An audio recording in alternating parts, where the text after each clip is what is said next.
당신 엄마. 그랬구나. 많이 놀랐지? 돌아가신 줄 알았던 시어머님이 멀쩡히 살아서 내 눈앞에 있는데 정말 기분 이상하더라. 미안하다. 어쩌다 보니 그렇게 됐어. 당신은 어머님 안 보고 사는 거 평생 할 수 있어? 엄마 얘기는 그만하고 싶어. 고등학생 때 나는 엄마랑 인연 끊었어. 지금 나한테 부모님은 장인, 장모님 두 분이야. 그 외엔 없어. 여보. 이런 얘기 그만하자. 너한테는 정말 미안한데 하고 싶지 않아. 어머님 암에 걸리셨대. 병원에서 6개월 남았다고 하나 봐. 뭐? 그게 무슨 소리야? 시한부라고, 당신 엄마. 시한부라는 단어에 미동도 않던 남편의 얼굴이 꿈틀거렸어요. 평생 안 보고 살겠다고 한 사람이 엄마가 죽게 됐다는 말에는 놀란 모양인지 당황한 기색이 역력했죠. 저는 어머님을 만나보라고 했어요. 그러자 어린 시절 자신이 겪었던 일들을 얘기하며 거부 반응이 심했죠. 다른 사람 인생 짓밟으면서 돈벌이하는 자신의 엄마를 너무나 경멸한다며 눈물까지 쏟아냈죠. 그 모습을 보는데 안타까웠어요. 얼마나 힘들었으면 인연을 끊을 생각까지 했는지. 저를 속여서 화가 났지만 어느새 화는 누그러지고 안타까운 마음이 생겼어요. 내가 우리 엄마를 얼마나 경멸하는지 알아? 엄마는 사람을 사람으로 보지 않아. 다른 사람의 고통에 관심이 없는 냉혈한이라고. 사업 키우려고 조폭이랑 손도 잡은 사람이 우리 엄마야. 그런 엄마 난 필요 없어. 당신이 얼마나 싫어하는지 알겠어. 하지만 어머님 얼마 안 남으셨대. 만나서 얘기를 나눠봐. 나는 당신이 나중에 후회하는 모습 보고 싶지 않아. 응? 제 얘기를 듣고 남편은 한동안 눈물을 흘렸어요. 그동안 제 앞에서 숨겨야 했던 과거를 떠올리며 괴로워했죠. 하지만 엄마의 생명이 얼마 남지 않았다는 사실에 마음이 조금씩 움직였고 마침내 두 사람이 마주할 수 있는 자리를 만들 수가 있었어요. 힘들게 만들어진 자리. 그곳에 시어머님과 남편 그리고 저 이렇게 세 사람이 마주하고 앉았어요. 시어머님과 남편은 서로를 쳐다보면서 아무 말도 하지 않았고 분위기가 너무 무거워 숨도 제대로 쉴 수가 없었죠. 결국 시어머님이 먼저 말씀을 꺼내셨어요. 2년 끊고 나갈 땐 얼마나 잘 사는지 두고 볼 생각이었는데 생각보다 잘 살고 있었구나. 엄마처럼 살지 않아도 행복하게 사는 사람 얼마든지 있어요. 그래, 너는 내 자식이라 당연히 이쪽이 어울릴 줄 알았는데 평범하게 사는 모습도 볼만하다. 하지만 결국 네 자리는 여기야. 들어서 알겠지만 내가 살 날이 얼마 남지 않았어. 그러니 내 밑에 들어와서 일을 배워라. 죽 써서 남 줄 수는 없으니 네가 물려받아. 여전하시네요, 어머니. 제가 욕심이 났다면 인연 끊지 않았을 거예요. 저 어머니 사업 관심 없습니다. 누가 가져도 저랑 상관없어요. 이런 털 떨어진 놈. 내가 평생을 바쳐 일군 사업이야. 그런데 생판 남한테 주라고? 남의 피눈물로 일군 일이에요. 저는 그런 돈 필요 없습니다. 배부른 자식. 저 이만 갈게요. 병원에 들어가시게 되면 연락 주세요. 찾아뵐게요. 가자. 여보, 이렇게 가면 어떡해? 너 정말 이럴 거니? 죄송해요. 남편은 미련도 없이 그 자리를 벗어났고 저도 어쩔 수 없이 남편을 따라 일어나야 했어요. 침통한 표정의 어머님은 여전히 꼿꼿하게 앉아 입술만 깨물고 계셨고요. 가까워질 수 없는 두 사이를 보며 안타깝지만 제가 할 수 있는 게 없었고 다만 같은 엄마로서 죽을 날 받아놓은 상황에도 외면당하는 심정이 어떨지 알 것 같아 시어머님이 안타까웠어요. 그 후 남편은 어머님과 절대로 만나지 말라고 했지만 시어머님은 꾸준히 연락을 오셨어요. 믿을 수 있는 사람은 저밖에 없다고 제발 회유를 해달라고까지 하셨는데 어머님 사업이 떳떳하지 않은 걸 알기에 물려받고 싶은 마음은 저도 없었어요. 더 이상은 도와드릴 수 없다는 말씀을 드리기 위해 다시 만났는데 제 뜻을 아시고 어머님의 표정이 더 안 좋아졌어요. 이러려고 사업 키운 게 아니었는데 결국 다른 이의 손에 넘겨줘야 하나? 어머님, 저희 지금까지 큰 돈 없어도 잘 살았어요. 그이가 욕심을 낸다면 모를까 솔직히 저도 위험한 일을 하길 원치는 않아요. 죄송해요. 그래, 사람이 어떻게 다 똑같은 마음이겠어. 너희가 그렇다면 억지로 떠먹여줄 수도 없는 일이지. 네가 무슨 말 하는지 알겠다. 어머님은 제 뜻을 받아들여 주셨어요. 더 이상 아들에게 강요하지 않겠다고도 하셨고요. 일이 정리가 돼가는 듯 했지만 어머님의 표정이 어두워 마음이 무거웠어요. 하지만 선을 긋는 게 맞는 일이었어요. 이야기가 마무리되고 카페를 나왔어요. 어머님과 인사를 나누는데 누군가가 우리 주위를 에워쌌고 검은 옷을 입은 남자들이 저와 어머님을 쳐다보고 있었어요. 여 사장님, 먼 길 오셨습니다. 너희들이 여긴 웬일이야? 저희 회장님이 여 사장님 뭐 하시는지 알아보라고 해서요. 쓸데없는 짓거리들 하고 있구먼. 저리 안 꺼져? 사장님, 자꾸 저희들 자극하시면 재미없으십니다. 겨우 찾은 며느님 영영 못 보게 될지도 몰라요. 애들은 건들지 마. 나랑 상관없는 애들이야. 왜 상관이 없습니까? 사업 물려주시려고 아들 만나고 다니시는 거 아닙니까? 너? 지켜보고 있겠습니다. 아줌마도 밤길 조심하고. 남편이 말한 그 조폭들 같았고 저는 너무나 무서웠어요. 숨도 제대로 쉬지 못하고 둘의 대화를 지켜보는데 맞잡은 손이 하얗게 될 정도로 몸에 힘이 들어갔어요. 용건이 끝난 그들은 곧 사라졌지만 여전히 몸이 떨려 제대로 걷지도 못하는데 어머님은 덤덤히 차에 타셨어요. 내가 괜한 짓을 했나 보다. 나 때문에 놀랐지? 다시는 너희들 찾지 않으마. 나중에 내가 죽거든 연락하마. 어머님, 이렇게 가시게요? 뭐 어쩌겠니? 지호가 저렇게 거부를 하니 내가 그동안 잘못 살았나 보구나. 어머님, 사업은 물려받지 못해도 종종 얼굴 보고 지내요. 어머님 병원 가실 때 전화 주시면 제가 같이 갈게요. 지호가 마누라는 제대로 얻은 모양이다. 사람 볼 줄 아는 놈이야. 어머님, 고맙다 아가. 나중에 또 보자. 어머님은 씁쓸한 표정으로 먼저 차를 몰아가셨어요. 시한부모로 혼자 다니시는 모습에 걱정이 많이 됐지만 너무 늦게 이 모든 걸 알게 된 게 아닌가 하는 아쉬움이 있었죠. 어머님과 헤어지고 집으로 돌아와 한 번 더 남편에게 얘기했어요. 일은 차치하고서라도 편찮으신 어머님 우리가 챙겨드리자고요. 하지만 남편은 단호하게 거절했고 저에게도 연락을 끊으라고 했어요. 한 번도 본 적 없는 화난 모습에 저도 그러겠다 했고요. 저는 아프신 어머님이 너무 걱정이 됐어요. 주위에 있는 사람들도 험악한 것 같은데 마음이 편하시지도 않을 것 같았고요. 전화라도 드리고 싶지만 혹시나 남편과 관련해 어떤 희망을 가지시게 될까봐 섣불리 행동할 수도 없었어요. 마음 한구석이 무거운 채로 아이들을 돌보며 치킨집에서 일도 하고 그렇게 일상을 보냈어요. 그러다가 남편이 기분 전환 삼아 여행을 가자고 하더군요. 마침 가게가 조용할 때라 친정 부모님을 모시고 다녀오자고 했고 저도 그러는 게 좋을 것 같아 함께 여행을 떠났죠. 바닷가의 한적한 곳에 펜션을 빌려 여행을 갔는데 모처럼 나와서 그런지 기분이 좋았어요. 며칠 저희 부부 사이가 이상하다는 느낌을 부모님도 받으셨는지 무슨 일이냐고 물으시더군요. 차마 사실을 말씀드릴 수 없어 얼버무리고 말았어요. 나중에 기회를 봐서 말씀드려야겠다 생각했거든요.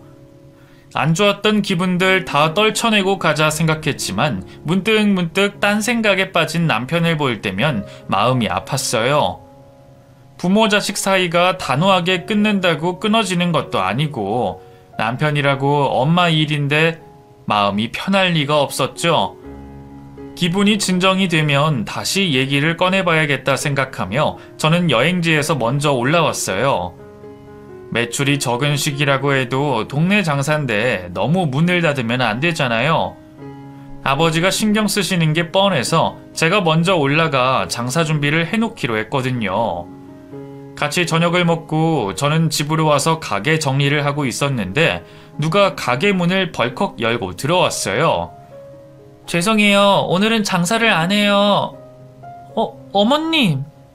아가, 어머님이 여기 어쩐 일이세요? 너 만나려고 오다가 갑자기 통증이 와서 아유, 어머님. 어머님의 이마에 식은땀이 줄줄 흐르고 있었어요. 입술은 파랗게 질렸고 통증을 참느라 용을 쓰시는지 찡그린 얼굴로 숨도 제대로 쉬지 못하셨죠. 쓰러지시려는 어머님을 부축했는데 곧 정신을 잃으셨고 놀란 저는 급히 구급차를 불러 병원으로 갔어요. 이미 말기 암 환자를 응급실에서도 해줄 수 있는 게 없었어요. 겨우 진통제만 투여하고 그저 어머님이 정신을 차리실 때까지 기다리는 수밖에 도리가 없었죠.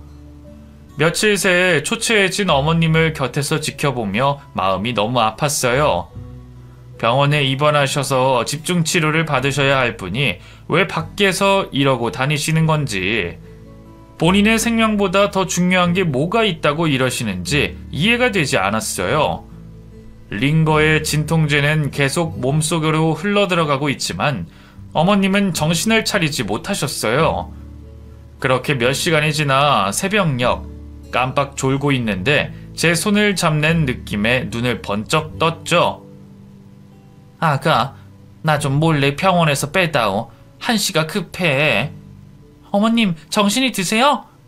어서 병원에서 나가자. 통증이 아직도 있는 것 같은데 어머님은 몸을 움직이셨어요. 간호사를 부르려고 했지만 안 된다고 하셔서 어쩔 수 없이 제가 어머님을 등에 업었죠. 키와 몸짓이 작은 건 알고 있었지만 막상 업어보니 너무 가벼워 깜짝 놀라 병원 밖으로 향했죠. 간호사들의 눈을 피해 밖으로 나와 어두운 곳으로 움직이며 택시가 있는 곳으로 가는데 그 순간 검은 옷을 입은 남자들이 우르르 병원 안으로 들어가는 게 보였어요. 분명 어머님을 찾으러 오는 사람들이 확실했죠. 어머님의 반응을 보아 해코지를 하려고 오는 게 확실했죠. 그들이 병원 안으로 들어가는 걸 확인하고 바로 택시를 타고 근처 호텔로 갔어요. 집으로 가면 혹시나 앞에서 기다리고 있을까봐 일부러 호텔로 갔죠. 객실 안으로 들어가 침대에 어머님을 눕혔는데 땀으로 이마가 흥건한 게 여전히 통증이 심하신 것 같았어요. 병원도 아닌 호텔에서 해드릴 수 있는 게 없었어요. 젖은 수건으로 흐르는 땀을 닦아드리는 것밖에 해드릴 게 없어 속상하기만 했죠. 남편에게 알려야 할 것 같아 어머님이 잠드셨을 때 전화를 걸어 상황을 설명했어요. 깜짝 놀란 남편은 묵묵히 말도 없이 제 이야기를 듣고만 있었고 집에서 보자는 말만 하고는 전화를 끊었어요. 얼마나 속이 상할까 싶어 눈물이 났죠. 만약 내 엄마가 이런 일을 겪고 있다면 상상만으로도 마음이 너무 아팠어요. 두 사람이 다시 가까워지길 날이 새도록 빌고 또 빌었죠. 그렇게만 된다면 모두에게 좋은 일이니까요. 어머님, 정신이 드세요? 그래. 이제 좀 괜찮다. 고맙구나. 덕분에 살았어. 어제 그 사람들 어머님 찾으러 병원에 온 거죠? 그렇겠지. 내가 눈에 가시인 인간들이니 납치라도 하려고 왔을 거야. 납치요? 왜? 무섭니? 네, 어머님. 제가 잘 모르지만 그 일 안 하시면 안 돼요? 지금은 어머님 건강이 더 중요한 것 같아요. 네 말이 맞다. 사업 일궈서 지호 주려고 했는데 지호가 싫다는데 더 이상 악착같이 할 이유가 없지. 그럼 정말 그만두실 거예요? 생각해보마. 긍정적인 어머님의 말씀에 제 표정은 금세 환해졌어요. 사채업만 아니면 남편도 어머님을 다시 받아들일 것 같았고요. 저는 기대를 가지고 어머님과 호텔을 나와 집으로 왔어요.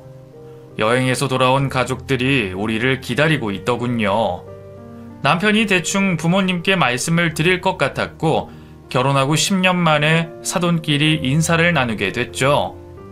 부모님은 몸이 편찮으신 어머님을 반갑게 맞아주셨어요. 자세한 사연은 듣지 못했지만 멀쩡히 살아계신 어머님을 돌아가셨다고 한 남편에게 쓴소리도 하셨고요. 어머님은 별 말씀 안 하시고 그저 듣고만 계셨어요. 몸이 안 좋으신 어머님을 모시고 저희 집으로 갔죠. 어머님은 아들이 꾸린 집을 찬찬히 하나하나 살펴보셨죠. 우리의 결혼 사진, 아이들의 성장 사진들, 그리고 손자 손녀를 안아보시며 그제야 인자한 미소를 지으셨어요. 그 모습을 보며 뭉클해져 눈물이 나려는 걸 꾹 참고 어머님께 드릴 식사를 준비했죠. 없는 솜씨지만 맛있게 차려드리고 싶었어요. 온 가족이 둘러앉아 맛있게 식사를 하고 담소를 나눈 뒤 어머님은 잠자리에 드셨어요. 저녁 내내 한마디도 없던 남편의 옆구리를 찔러 밤인사를 드렸죠. 편히 주무세요, 어머니. 그래, 고맙다, 지호야. 어머님, 혹시 주무시다가 통증이 오면 저 깨우세요. 혼자 참지 마시고요. 그래, 아가. 고맙다. 할머니, 안녕히 주무세요. 우리 똥강아지들 잘 자라. 가족의 모습을 보며 흐뭇했어요. 잠시뿐인 순간이었지만 이렇게라도 남편이 어머님을 받아들이는 것 같아 한결 마음이 편했죠. 이걸 시작으로 두 사람 사이가 더 가까워지길 진심으로 바랬어요. 다음날 어머님은 아침 일찍 준비하셔서 집을 나설 준비를 하셨죠. 식사도 안 하시고 가신다고 해서 붙잡았지만 할 일이 있다고 하셨죠. 안녕히 가세요. 한마디만 하고 외면하는 아들을 보며 슬프게 웃고는 이내 집을 나서 택시에 오르셨죠. 저에게는 한 번 더 고맙다고 손을 잡아주셨고요. 그렇게 어머님이 가시고 한 달 뒤 우리는 다시 일상을 살며 평소처럼 생활을 했어요. 병원에서 봤던 그 조폭들이 혹시 찾아올까봐 걱정도 했지만 다행히 아무 일도 없었고요. 시어머님과 남편 사이의 일을 부모님께 말씀드리고 종종 저희 집에 오실 수 있다고 알려드렸어요. 이제라도 남편과 어머님 사이의 추억을 많이 만들어주고 싶었죠. 남편의 생일을 맞아 어머님을 초대하고 싶어 계획을 짜던 중 어머님께 전화가 왔어요. 남편 생일에 저희 집에 오시겠다는 용건이셨고 저는 흔쾌히 알겠다고 했죠. 남편에게는 비밀로 한 채 음식 준비와 파티 용품들을 준비했죠. 그야말로 서프라이즈였어요. 저희 부모님께도 그날 함께 하자고 말씀드리며 나름 철저하게 준비를 마쳤고 드디어 대망의 당일이 됐어요. 아이들 머리에 꽃갈모자를 하나씩 씌우고 모두 준비를 마친 뒤 남편과 어머님을 기다렸죠. 아무것도 모르고 있던 남편은 어머님이 집 안으로 들어오시자 표정이 급격하게 어두워졌죠. 하지만 저희 부모님이 계셔서 그런지 별말 안 하고 식사를 시작했어요. 어머님의 모습은 몰라보게 달라져 있었어요. 진하게 하시던 화장도 다 지우셨고 화려하게 입던 옷차림도 수수해져서 처음에는 어머님을 못 알아볼 뻔했죠. 표정도 밝아지신 모습에 병세가 좋아지신 것 같아 저도 기분이 좋았죠. 생일 축하 노래를 부르고 케이크를 잘랐어요. 가족들이 하나씩 준비한 선물을 남편에게 줬고 남편은 미소를 지으며 고맙다고 인사를 했어요. 선물을 모두 전달하고 마지막 어머님의 차례가 됐는데 어머님과 남편의 눈이 서로 마주쳤어요. 그러자 어머님이 조용히 자리에서 일어나셨어요. 무슨 선물일까 기대를 하며 어머님을 바라보고 있는데 갑자기 생각지도 않게 무릎을 꿇으셨죠. 어머님, 아이고 사부인 왜 이러십니까? 뭐하는 짓이에요? 저와 친정 부모님은 당황했고 남편은 또 무슨 액션이냐며 목소리를 높였어요. 그러자 어머님이 눈물을 흘리시며 말씀하셨죠. 지호야, 내가 그동안 한 짓들 정말 미안하다. 나는 너한테 돈과 권력을 주고 싶었어. 그래서 다른 사람은 안중에도 없이 돈을 긁어 모았다. 시작은 다 너를 위해서였어. 미혼모의 몸으로 받은 괄시와 무시들 너에게 물려주고 싶지 않았어. 그래서 그런 거야. 너를 위해서. 그런데 그게 아니라는 걸 새아가를 통해 알게 됐다. 자고로 집은 이렇게 사람 냄새가 나야 하는 거지. 비비린 내가 아니라. 왜 이러세요? 너에게 사과하고 싶다. 어미라고 해준 게 아무것도 없어. 결국 내 욕심 때문에 이 지경이 됐어. 정말 미안하다. 이러신다고 지난 일이 없어진다고 생각하세요? 미안해, 아들아. 어머님은 눈물을 흘리며 용서를 구하셨어요. 남편의 눈에도 눈물이 흘러내렸죠. 차마 가까이 다가가지 못하고 서 있는 남편을 끌어당겼어요. 그리고 어머님의 손과 남편의 손을 마주 잡게 했죠. 그러자 남편은 기다렸다는 듯 어머님을 끌어안았어요. 눈물을 펑펑 흘리며 엄마 하고 부르고 있었고 어머님도 아들을 힘껏 안으며 이름을 불렀죠. 저도 그 둘을 끌어안았고 아이들도 저희 곁에 다가와 우리를 끌어안아 줬습니다. 화해와 용서 그리고 사랑으로 우리 가족은 다시 태어났어요. 잊지 못할 남편의 생일날이었어요. 어머님은 그렇게 소중하게 여기셨던 사채업을 다른 이에게 넘겼어요. 절대로 남에게 줄 수 없다고 하셨던 것을 포기하셨죠. 그리고 저희 가족과 함께 지내시게 됐어요. 남편이 먼저 함께 지내자고 말씀드렸고 어머님도 받아주셨어요. 우리는 어머님께 수술을 하자고 말씀드렸지만 완강히 거부하셨어요. 수술하고 하면 병원에서만 지내야 한다고, 그러면 우리 가족들과 추억을 만들 시간이 없다고 하시면서요. 날이 갈수록 통증이 심해지셨고 마약류 진통제로 버티셨어요. 시간이 흐를수록 먹어야 할 진통제 개수는 늘어났지만 어머님은 어느 때보다 많이 웃으셨어요. 그리고 그렇게 소원하시던 아들과도 사이도 많이 좋아지셨어요. 안타까운 시간들이 자꾸만 흘렀죠. 1년 뒤 어머님은 주무시면서 조용히 눈을 감으셨어요. 돌아가시는 순간을 아무도 보지 못했죠. 아침 인사를 하러 들어간 남편은 돌아가신 어머니를 끌어안고 그 어느 때보다 슬프게 흐느껴 울었어요. 다시는 살아있는 어머님을 볼 수 없는 아들은 통곡을 하며 어머님을 보내드렸죠. 어머님은 남편 앞으로 10억을 남기셨는데 평생 본 적도 없는 큰 돈이라 엄청 놀랐어요. 남편은 그 돈으로 저희 아버지 건물을 리모델링 하겠다고 했고 아버지는 깜짝 놀라 거절하셨죠. 하지만 이제 자신에게 부모님은 장인 장모님 뿐이라며 리모델링을 꼭 해드리고 싶다고 고집을 부렸죠. 결국 공사가 들어갔고 아빠의 오래된 건물은 환골탈태를 하게 됐어요. 덕분인지 이 불경기에 치킨 가게에 손님도 더 늘어났어요. 정말 감사한 일이죠. 저희는 아직도 친정 부모님 건물 3층에 전세로 살고 있어요. 아이들은 어느새 초등학교를 들어갔고 우리 부부도 친정 부모님처럼 무르익고 있어요. 시집간 언니들 식구들이 올 때면 집이 터져나갈 듯 시끄럽고 복잡하지만 이렇게 복닥복닥 사는 게 저는 너무나 좋습니다. 앞으로도 부모님 잘 모시고 행복하게 살 거예요. 제 이야기 잘 들어주셔서 고맙습니다. 여러분들도 매일이 행복하시길 빌게요.